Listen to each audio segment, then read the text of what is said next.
Welcome back to the things we know. I'm Kari Morin. And I'm Lisa Callahan. Yay. Today we are going to talk about impermanence. Impermanence, the fact that everything is temporary and why that's actually a good thing, despite the fact that getting to the point of discussing it requires a little letting go and some pain. I feel emotional even saying that. And it's like the existential bummer of entropy, right? Which is, I think I heard that from Jonathan Silva years ago in one of his videos I came across. And I love the idea that, like, the existential bummer of entropy, that things do not last. Well, and I'm going to go Sally Sunshine on you and say, and thank God. Right. Because yes, we're going to talk about all the ways that there could be, we have talked about necessary losses, right? We've already done a topic on necessary losses and the things that we have to go through and let go of, and some of it's painful and some of it's sad. But when I think about everything is temporary, I think about a conversation that my best friend, Steve Brinkman, had with Liam when he was in, I don't know if it might've been his freshman year in high school. And he was really going through it. And especially when we decided to leave Chicago and move to LA. And he was really mentally going through it. And Steve I was there for the conversation. Steve was just like, dude, all of this is temporary. I know it feels so intense and important and rough right now. And this too shall pass, and Liam will say to this day, and then he ended up having that same conversation with Charlotte in a different version a couple of years later. But Liam will say to this day that conversation just landed so hard for him. And he reflects back on it a lot when he's struggling with depression or anxiety, that it will go away. And so there is an aspect of impermanence that is really, I'm super grateful for. Yeah. And that's why we're here to talk about that. It is like, it can be painful when you don't want things to end, but it's also really helpful when you're going through horrible shit. It really is. Like, I have, my son has strep right now. And yesterday I was like, yeah, it hurts probably like knives. It won't last. I promise. I've seen friends go through horrible things in their marriage, and otherwise people nearby saying, sucks, but this isn't your new way of being. This is where you guys are at until you figure out what's next, right? So it's true. And one of my favorite quotes of all time. Sorry, did you just hear a beep, or is that just me in my ear? Did you hear something? That was just you in your ear. Okay. Woo. is that any voices? And it's just temporary. Thank you. That freaked me out. Okay. One of my favorite quotes from all time around this that I've always has helped me a lot when I start to like gravitate towards attaching to the idea, like, I don't want this to end, is from Thich Nhat Hanh, who I love so much of his teachings. It is not impermanence that makes us suffer. What makes us suffer is wanting things to be permanent when they are not. So good. And I'm so glad you know how to pronounce his name, because I feel like I always butcher it. Yes. Love him. And it's human, right? That impermanence can feel unfair on some level, when obviously I think about it a lot around the passing of friends and family. As a child, you think your parents are going to be around forever. And when all of a sudden you find yourself an orphan at 51, it's like, what the hell? I have all these other things I want them to be here for. And yet this too shall end. Even grief, it morphs, but it's not as intense as it is at the beginning. Rough times in relationships, rough times in jobs, all of it is only temporary. And if we can just flow with the roughness, it will, I think, make it go away faster when it's something rough you're going through. Again, it goes back to, we say this a lot, but what you resist persists. So if you resist when you are going through something tough, it can go on a lot longer and not feel quite as temporary. It can start to feel like this is the way I'm going to be for the rest of my life. But flowing through it, I think, allows it to go faster. Do you agree? Totally. It actually makes me think of expectations kill joy, because Yeah. I think when you get attached to an idea or to a person or to a way of experiencing something, you get, I mean, I think of so many things are flooding me right now in this with this topic, falling in love and Mhm. wanting this to be what you hold on to, getting the job you love, or, and things can have a really good long run. And But they still morph. I mean, they the morph, honeymoon right? period, yeah, the honeymoon period of Totally. anything is Right. so fun, and be present in that excitement and that fun of a new love or a new job or a new whatever. I mean, there's no honeymoon period It's for the true. pod, because we're gonna love this forever and ever and Forever. ever. It's going to be just like this. And Always, we're going to look just like this. always. But yeah, like, I think what's flooding me about that is this idea that, and we were just discussing in between taping today that, like, we were really feeling a need to kind of get to the topic of marriage and partnership, and where we see so many of our peers and everyone we know, including us at different times, struggle with where one person is upset that the other person changed, and we're like, no, they're supposed to. Like, that this stage of your marriage is temporary. I remember someone saying to me, much older than me, saying, if you ever get married, the key to it is to, like, expect it to be a totally different relationship every 10 years. And I was like, well, that's weird. But Mm. now I totally understand that. Like, don't expect that the person you fell in love with to stay that way and then be really upset when they change. I've seen and heard that from people I love and respect, like, oh, she just changed. And I was like, well, good. I mean, that would be really weird if we Hallelujah. didn't. You don't want me to be 26-year-old Kari, do you? And so I think that that's where expectations kill joy, is when you don't realize that, like, this is, I think I learned that a lot parenting after some people in my life were parenting. I learned from watching them and listening to them to always say, this is the stage we're in right now. Because, when your kids were acting shitty, you certainly didn't want that to be how things were. And you were really relieved to find out they were actually sick. Like, oh, you're not a dick. You just have strep throat. Yeah. But then also it's like, oh, cool, this is how they are now. And you're like so excited. And then whoop, next change comes and you're like, damn it. And I think the more you're like, this is where we are right now. I'm enjoying this. It Yeah. keeps you present, and it helps you stay fluid with, like, where we're on a journey, and different parts of us are unfolding, and we're safe because we love each other to try things on, and it's constantly changing. And it's okay to be, I say this out loud to myself more than anyone else. It is okay to be an attached kind of person, as long as you're able to, move with it, right? I don't have to be non-attached or detached. I can be attached and trust that letting go means something greater is coming, or some less important lesson is coming. And that's a constant reminder to myself, because I do love every stage. And then I'm like, oh shoot, it's over.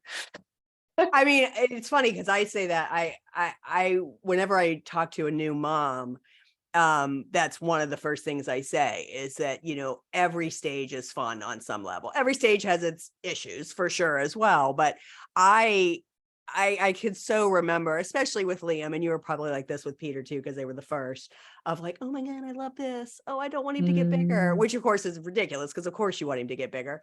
And then the next stage would come and I'm like, oh, this is fun. And, you and I both now have 21-year-olds. And it was really fun to have Liam in town and be able to go take him to a bar and see a Bowie cover band. That was Yeah. stuff we couldn't do. And so it as our relationships morph, it's really fun. And I think you can have memories. We've talked about this. We have videotapes of our kids, and sometimes it's really fun to watch, and sometimes it's sad because I'm like, oh, they were so cute, and I love that little time. So I think memories are fun. It's those people, who hold on to the glory days. That's, I think, the ones that suffer the most, right? Yeah. Because we can't go back. I mean, there is no such thing as yesterday, or yesterday's gone and there's no such thing as tomorrow. I mean, it really Right. is you said it, it's about being present and being able to enjoy the moment, or suffer through the moment as it's happening, so that you can either soak it all up or let it flow through you. Right. Because it's going to happen anyway. So it's easier Yeah. if you, like let go and go with the tide or go with the flow versus like fight against it and go upstream. That's all true. I find it to be wise to like not get too attached and get your expectations dashed, but I find it so comforting. And I go through enough hard stuff to always remember, like this seizure will end, this shitty run of seizures will end, this sort of boring or sad day for him it's not what it's always going to be, right? Like I have those reminders for myself, but also enjoy this moment because this will also end, right? Like these, and I sound so doomful, but in that Jonathan Silva video, what I loved is that recognition that sometimes people can, like, melancholy can happen at the beginning of something because you're wise enough to know this won't last forever. So like this beautiful flower will have its, will come to an end, but I get to enjoy it now. This and you can dry them. I have so many dry flowers around the house.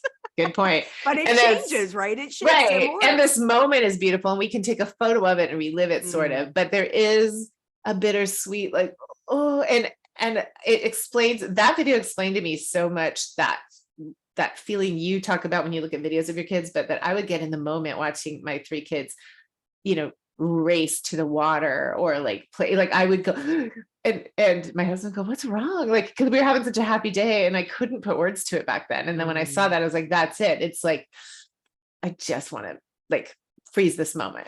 Yeah. Yeah. No, I get that. And because it's impermanent is why it's so precious. Yeah. I mean, really, we've picked, dare I say, I've picked the perfect song for today. I'm so excited to quote it later. It's so good because it's exactly this. What I loved about that video, we are going to put this up over the week, during the week on social media, so you'll get to see it. It's so good, so glorious. He does talk about the idea of sort of the Buddhist way of thinking around don't be unattached. I love Buddhism. So much of it I completely agree with, but I don't know, as a human, I'm gonna say a human woman, I guess men probably do this too, but I just feel like it's not possible for me not to get attached, but I like to hold things loosely, maybe is where might be helpful, right? I don't have to be so attached that it's this way or the highway, or oh my God, I've lost everything because I've lost that, So maybe again, it goes back to presence. I don't know. It's interesting because I think it's healthy attachment. I think I think so. And I don't think non-attachment is unhealthy. Let me be really clear to all my Buddhist friends out there. I think it's ultimately, a goal, right? I always say I like to think of, this is me and my goofy, imagery that I have. When, like helping, like talking to someone about a breakup, it's not about detachment. You care too much about this person to be like, you're cut off, but what if it's like untying your rafts from each other in the same big body of water and just being like, float on. And if we bump back into each other, great. Like that's kind of how I think of non-attachment. Like, let's float in our own directions and see how that goes. I think some healthy attachment, like I think you and I are both that way. Like if we like someone, we want more of them. We want to like enjoy it as often as we can. We want to make plans. We want to do this pod together. We want to see our friends in person when we can. We want to create opportunities for people to be together and have those be wonderful. And we're not going to force anything. Yeah. Yeah. I mean, gosh, forcing something. Oof. Yeah. That never really works out well. I don't know. I just keep coming back to the idea of go with the flow. Right. Yeah. You can be attached to the moment it's happening, because why wouldn't you be? And I want you to, I want you to enjoy all the gloriousness. You could even be attached to a moment that is sad and have all the feelings around it, but allow that every day is going to be different, and realize again, tomorrow's another day, and be. And that in and of itself, life is just impermanent. It just is. And so doing some of the mining I did from wise people, I we pulled together some things we think could be helpful reminders for us as much as anyone else, because we do this for us too. So let's talk about why it's good to remember that everything is temporary. Like remembering that everything's temporary I think, let's focus on like what you said. And I don't think it's Sally Sunshine. I think it's excellent. Like it can have several positive effects on our lives. You want to start? Sure. So again, reducing attachment and suffering, realizing that nothing lasts forever, can help us detach from material possessions, relationships, experiences. When we go into something knowing that it's not going to last forever, we get to become less attached and suffer less when those things go away. And at the same time, sorry, I'll tell you in a sec. Sorry. Okay. See, this is what happens. So sorry. At the same time, yes. No, now I've lost my train of I know. I hate menopause. Menopause is the reason I was laughing. Like, I am no longer attached to my periods. Very impermanent. I'm no longer attached to my periods. I'm suffering less now that I've accepted that me and my periods aren't hanging out anymore. I see. And look how lovely this is. Now, I mean, that is it, right? You do suffer less. And again, it goes back to the present, right? So if you know that everything is temporary, then you get to enjoy the moment that it's in. And when it goes away, it was inevitable. You don't feel the loss quite as strongly. I don't believe. No. I'm so sorry for interrupting you with my goofy okay. laughter. I love it. This is just two broads talking. Yep. We just happen to be recording it and people are listening. All right. The other thing, the next thing is appreciation for the present moment. Like, no. Just knowing that things aren't going to last forever actually really helps us make the most of our life, right? Like encourages us to fully embrace and appreciate what's going on in the present. I always loved that. My mom she had this, it might've been like needlepoint, but it always said bloom where you're planted. Oh, and she would say it so much, we'd always like roll our eyes. Like if we were grousing on about wishing we could do something, it's like, hey, you got like where you are is good, bloom there. Right. And I do love that more. So revisiting that now and then watching kids go through some FOMO and things like that and realize like, you're missing out on what's really good about where you are right now. We become more mindful and grateful for the experiences we're having right in front of us because we understand that this is precious and it won't last forever. So I think that's it's a great reminder to just live more of whatever has your attention. I love bloom where you're planted. There's actually a piece from Daily Ohm that I use a lot when I'm doing a particular workshop. And the title of it is Now is the Time. And it says something to the extent of it's like a flower planted in Nebraska, not blooming because it would rather have been planted in Illinois. And so it always jumps out at me because it's Illinois, but I love it because it's talking about, yes, you can have dreams and goals and wishes and enjoy every moment. I mean, as a coach, right, we talk about that, the 1% change and the celebrating of everything that happens, because if we're always looking towards that goal and we're not paying attention to the tiny steps that got us there, and that also can become ephemera, especially if it becomes second nature to us, we're missing out on the present moment. I mean, in some ways that feels like kind of the theme of the impermanence. If you realize everything is impermanent, then you get to enjoy it as it happens, because it will become ephemera at some point. It will become a memory. It's interesting you saying that's making me think about almost everyone I've ever known who had, been given so much time to live, like how that shifted everything for them. Right. Yep. And I remember my husband saying he hated how his dad was like, cancer has been the greatest gift, until he looks back and realizes why he said that. Yeah. And so there's number 3, right? Coping with difficult times during challenging and difficult periods of your life.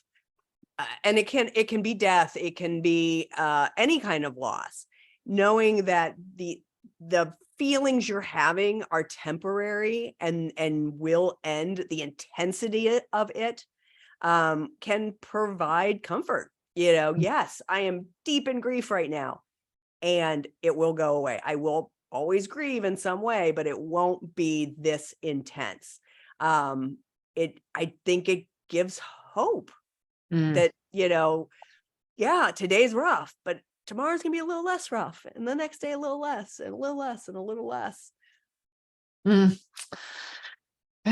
It's true. It does help. Every single time I've gone through something tough, if I have someone like you in my life who reminds me everything's temporary, like hearing you say that, hearing like this gal who I walk with will always say that everything's temporary.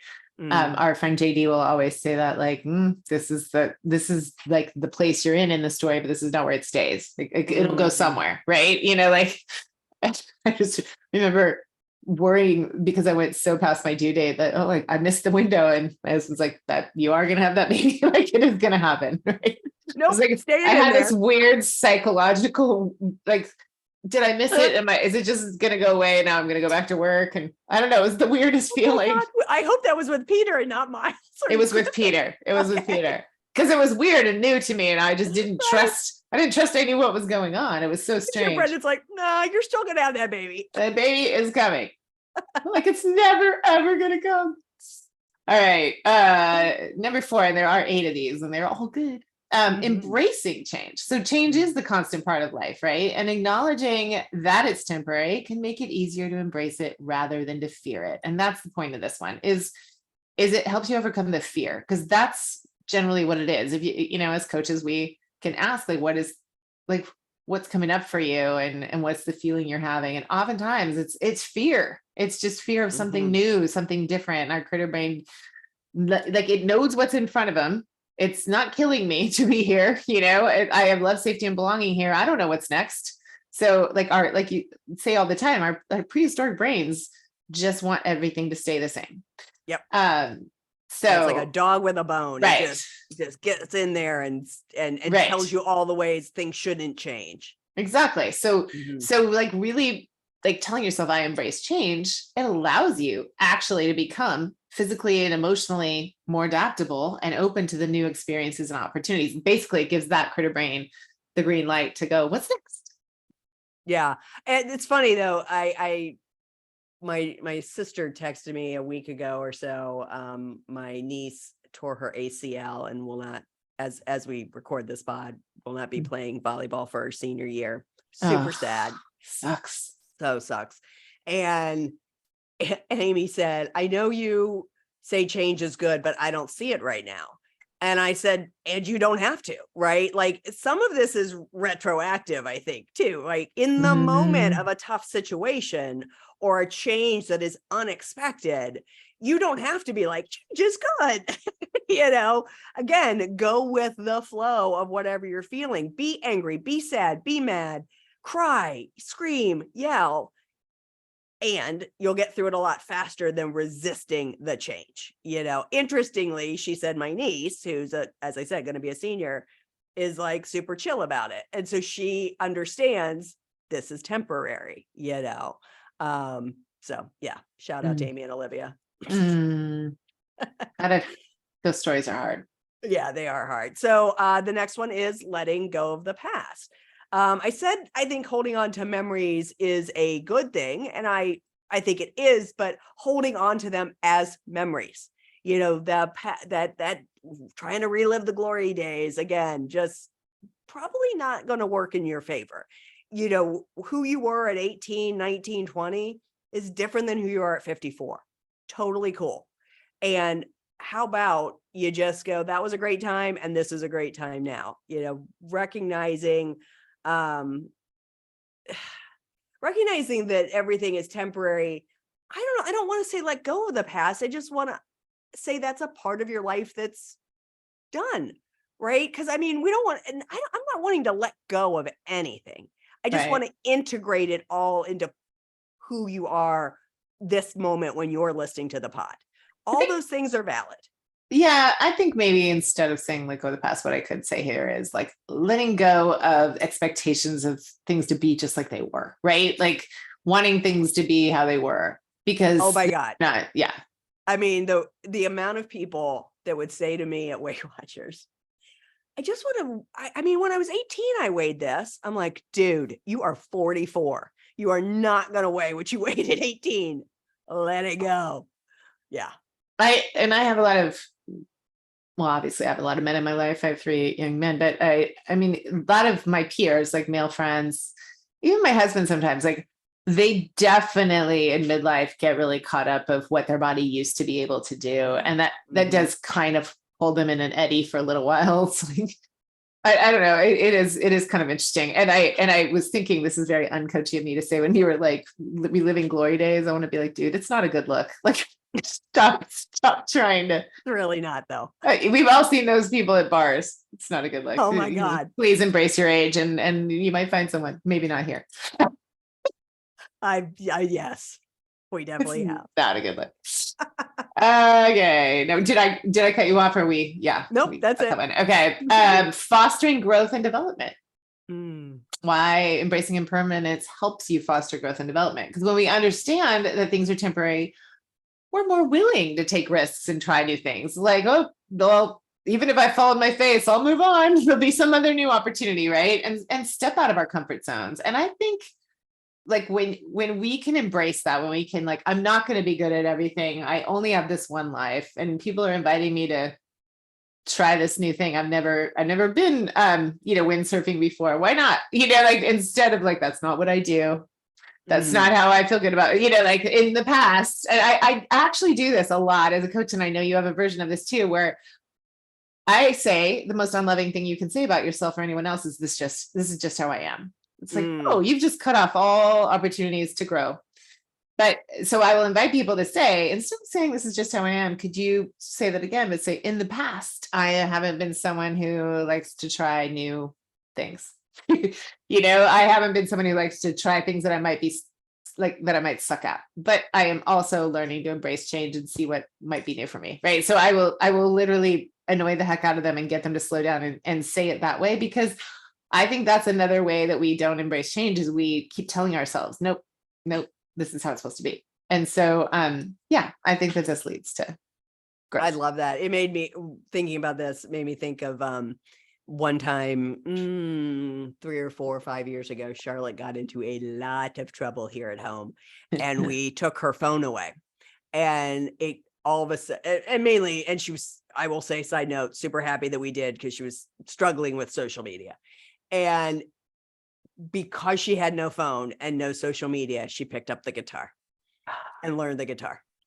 And now she has songs on Spotify, and of course is the theme song to the pod. So, I mean, that's just the thing, right? In that moment of absolute, like, man, she was in a lot of trouble, and we made it work, and it really was, every once in a while, Darren's like, should we take her phone away again? Because she's not but whatever, that girl is a manifesting generator. She's got plenty of things going on. But that was a big moment of like personal growth, because she was going through something tough, and she actually, I actually think Damage, which is the theme song for the pod, came out of that time, part of it.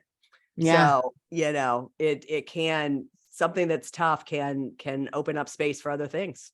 Oh my gosh. Yeah. I was just thinking about someone who, I know, who got fired and really thought like they needed to fight for their job back, and ended up figuring out they actually had way cooler things to do. Right. And you're talking about me. I'm not, you didn't get fired. I didn't get fired.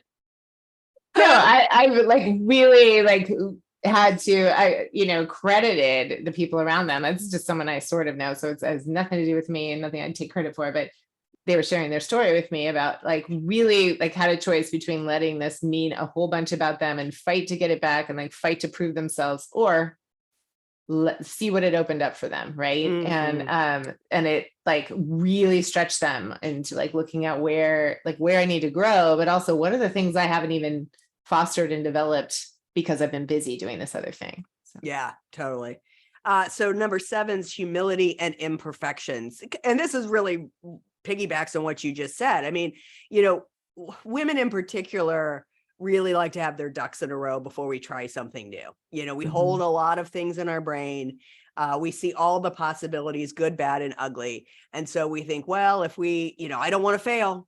I don't want to make a mistake. I don't want people to think I look stupid, or I don't want to feel stupid. So I'm not going to I'm not going to do this, or I'm going to wait till everything's perfect. Well, there's no such thing.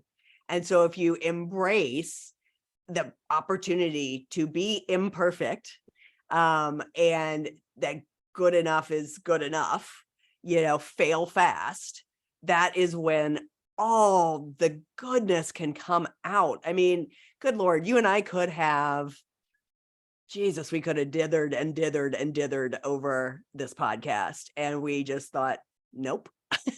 And I'm sure that where this is theoretically, don't quote me because we keep changing things around, but in theory, this is episode 32. And I can imagine by episode 64, we will have learned so much more. We've already learned so much in 32 episodes. What will 64 look like, and 108 and all those things, or 128, all that stuff. So, everything is constantly changing. I feel like a broken record because I just recently read the 4 agreements. So I've been talking about it nonstop, but my favorite of the 4 agreements is always do your best, and your best is different every day. And so that right there speaks to your best is different every minute. It could be different every minute. Everything is always changing. And your best thing could be changing. You're right. Like something 100%. You used to feel the best at, if you get really attached to that and someone comes along that feels better at it than you, that's demoralizing. It's like loss of identity, but you've also missed the other things you've become really good and feeling the best at. So I love that. I think that's a good one. And finally, it helps you enjoy the journey, because life is a journey, right? And that's why we're glad you're here with this part of your journey with us. But life's a journey. The destination is unknown. I love that. I think one of the best invitations I've ever had, giving or receiving, but really receiving, coaching and just anybody, like being in the presence of wise women, is that reminder and invitation to, we don't have to have all the answers. Live in the question.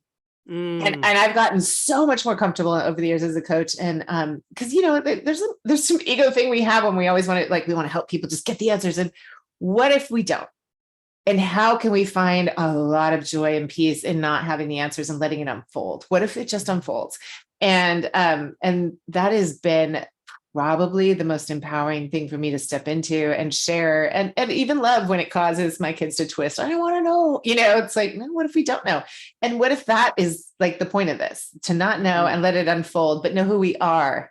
And like practice the ways we want to respond to whatever could happen, right? But really not be in control of that. And so I love that. And just by acknowledging that, we're encouraged to focus on the process rather than the outcome, which I think is so cool too, right? You enjoy the journey, not just the destination. Oh my gosh. I mean, how many times did I say, especially to the students at the Health Coach Institute, just enjoy this journey, because it's so fun to learn all the things we were learning and then to put them in action. And my biggest resistors were always like, but I need to know how this is going to go. Well, spoiler alert, nobody knows how anything's going, and the minute you put blinders on or put yourself in this tunnel of it's this way or the highway, you miss all the gloriousness out here. I feel like I've already said this on a pod, but it's just really about opening yourself up to all the possibilities. Who knows where you're going to find your next $100,000? Who knows where you're going to find your next relationship? If you just get really attached to it's got to be this way, I guarantee you're going to miss a whole lot of good shit. I just got really emotional because I was just thinking, like, just the whole origin of you and I coming together too. You can't write that, and you can't know that's how it's going to happen. And if you did, it would be like, what? No, I don't want that to happen for this to happen. Right. All these things lead you from one thing to the other. Well, sorry, that goes back to, again, where my sister came from, which was, she's like, I know you always talk about, change is good, or you can see the good in everything. And that was one of my first big ahas when my mom passed. And, I could see very specific things early, but yes, our relationship, Melissa, Elijah, the 4 of us, like that was born out of my mom dying. Like this pod might not exist if mom was alive, which kills me because she'd also love this pod. No. She would love this. I am, when you were saying that thing about I have to know how this goes, it reminds me of Amy, who's been on the pod at this point, right? Yep. By the time this airs, and her description of herself is exactly what you just said. When Yep. we were all coming to do an event together, and she was laughing at her former self, being like, I need to know this, and what is the agenda, and what is this, and a lot of need for control that we know Yep. comes from, like either trauma or things that we didn't get yet, right? And so Yep. when she was doing that, your coach, you and she had the same coach, Alice, said, what if you just let it unfold? Yep. And she was like, "Ugh." And then Oh my like that God, is I was literally physically with her when all this was going down. She was holding on for dear fucking life. I need to know how this is going to turn out. I need to know how I'm going to make money. I need to know how I'm going to do this. And y'all have already heard her. She's in her happy place as a human design coach. And she would have never thought of that back in 2018. I know. And But she's I think let go. she would be excellent on this topic too, Oh about my just God. the temporary nature of everything and how everything is here as a teacher, right? Until we learn it, and then we get to move on to the next thing. And so, I mean, I think, there's like anything, there's a balance, right? I keep calling it flow. I suppose it's a balance. Understanding it's inevitable, impermanence there, everything is impermanent. It can be liberating, it can be melancholy, it can be bittersweet. But it shouldn't be the thing that keeps us from moving forward. And that's one of the things that struck me about the Jonathan Silva piece, right? Like it, and the idea of non-attachment. If you're not attached to anything, I don't know. Then I think of the Hamilton quote, like, if you don't believe in anything, what do you stand for? I'm butchering that, but yeah, there's got to be there's got to be a happy balance, I think, of Yeah. recognizing that this too shall pass, and I want to enjoy it while it's here. Yeah. What I liked about Jonathan Silva, like towards the end, is just then sink your teeth in. Yeah. Hold Like tighter. just hold tighter and like do it more, make it juicier. Why not? Yep. I love that. I think to your point, I think it can help like the greater lesson hope that that I'm getting from this conversation, and that I feel like I'm always open to learning because I don't have all the answers yet, is it just helps us with a sense of appreciation, presence, and openness. And I think that that's an easier way for me to take the ups and downs and the losses, with the wins, is the appreciation, the peace, the presence. Yeah. Yeah. Because it's all going to happen. It's all inevitable. And so you can fight it tooth and nail and suffer longer, or you can let it flow, find the balance, and enjoy the journey. Can I say another really quick human design thing? Don't you and I both have open heads? Yes. Open, it's not head. What is it? The open. It's open head. Yeah. The head. Yeah. I think that this would be really fun and curious. This is why I would love to have this conversation with Amy sometime, is like, I wonder how change is for people who have closed channels in that area, right? Like, because I think the more open you are in certain channels, the easier time you're going to have a change. Maybe, I don't know. Maybe I'm wrong, but that just occurred to me. It's a question. Yeah, that is a curious. Yeah, we don't have to have the answer. Let's live in that question. See how this works, and we will find out the answer because now we're curious. So should I go to our song? Sure. Unless you had anything else to add. I think I added something after you probably printed, but there's this Pima Chodron quote. I don't know if that was in the version you looked at. But no, I don't have it, but that it's impermanence is a principle of harmony. When we don't struggle against it, we are in harmony with reality. And that's Pima Chodron. I love that because we've talked about, you don't even love the idea of work-life balance. You like the idea of harmony. Yes. And so ta-da, here's harmony, rears its head again. I love it. Of course, that's why. Okay. So my, immediately, this was the song that came to mind. It's called If We Were Vampires from Jason Isbell and the 400 Unit. Oh, fucking love this song so much. And it's a song that on any given day, I just like, it's like a warm hug and also makes me tear up. I almost can't listen to it without getting a little teary. So I want to quote a good fair amount of it. Okay. So it says, if we were vampires and death was a joke, We'd go out on the sidewalk and smoke and laugh at all the lovers and their plans. I wouldn't feel the need to hold your hand. Maybe time running out is a gift. I'll work hard till the end of my shift, and I'll give you every second I can find and hope it isn't me who's left behind. It's knowing that this can't go on forever. Likely one of us will have to spend some days alone. Maybe we'll get 40 years together. One day I'll be gone. One day you'll be gone. It gives me chills. I love that. It just gave me chills too. Thank you for that. I love that you came up with that. You are the best library of the most appropriate songs.